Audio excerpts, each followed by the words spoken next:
Tiba. Kalian pernah mikir nggak sih? Setiap bencana alam itu selalu menyisakan duka yang sangat mendalam. Tapi seringkali fokus kita cuma tertuju pada apa yang tertangkap oleh mata.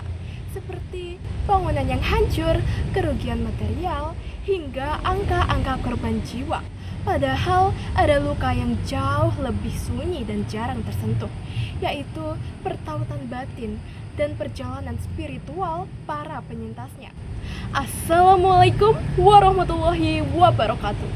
Shalom, Om Swastiastu, Namo Buddhaya, salam kebajikan bagi kita semua, dan salam literasi. Halo teman-teman, kenalin saya Lailatul Adelia Anggraini dari SMA N1 Boyolangu.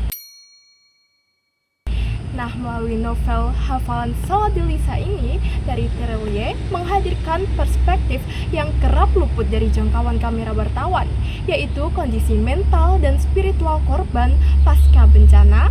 Kisah ini membingkai tragedi nyata tsunami Aceh dalam balutan fiksi, sekaligus menghadirkan tamparan keras bagi kita semua, terlebih lagi manusia dewasa yang seringkali lalai dalam ibadahnya. Di sebuah kecamatan kota Longga, Aceh, hiduplah Delisa, seorang gadis kecil berusia 6 tahun yang ceria dan penuh canda tawa. Ia tinggal di tepi pantai bersama keluarga kecilnya yang sederhana.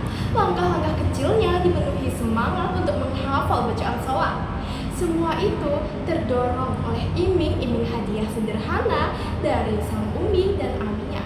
Hal itulah yang menjadi motivasi terbesarnya setiap hari. Namun, alam seolah-olah menolaknya.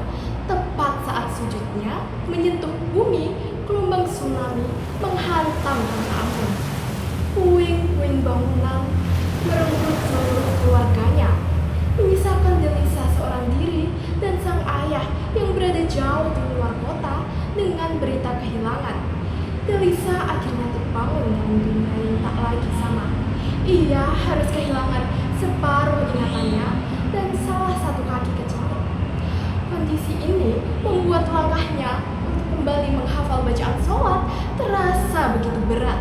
Namun, di balik segala derita dan keterbatasannya, Delisa akhirnya sadar bahwa kesulitannya menghafal selama itu terjadi karena rasa ikhlas yang belum sepenuhnya tertanam dalam dirinya.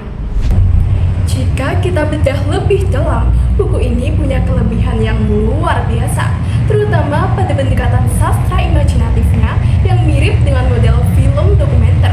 Alur penceritaannya tersusun sangat rapi dari awal sampai akhir.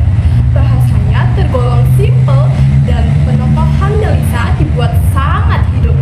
Hal ini membuat ceritanya gampang merangkul pembaca luas tanpa perlu diksi yang terlalu berat. Namun jika dinilai secara kritis, kekurangannya pasti akan tetap ada. Penerimaan trauma pada sosok Delisa terasa sedikit terlalu idealis untuk anak seusianya. Ia tampak minim melewati fase denial atau penolakan emosional pasca bencana. Selain itu, alur cerita di area posko kesehatan sempat terasa sedikit repetitif sebelum tergesa-gesa menjelang akhir cerita. Sebagai solusi dan saran pembangun untuk penulis, pengolahan respon emosional tokoh anak bisa dibuat lebih realistis. Penulis bisa memberikan ruang sedikit lebih banyak pada fase pergolakan emosi dan trauma psikologis anak. Selain itu, pembagian tempo cerita di bagian akhir juga bisa diperhalus agar transisinya tidak terasa terburu-buru.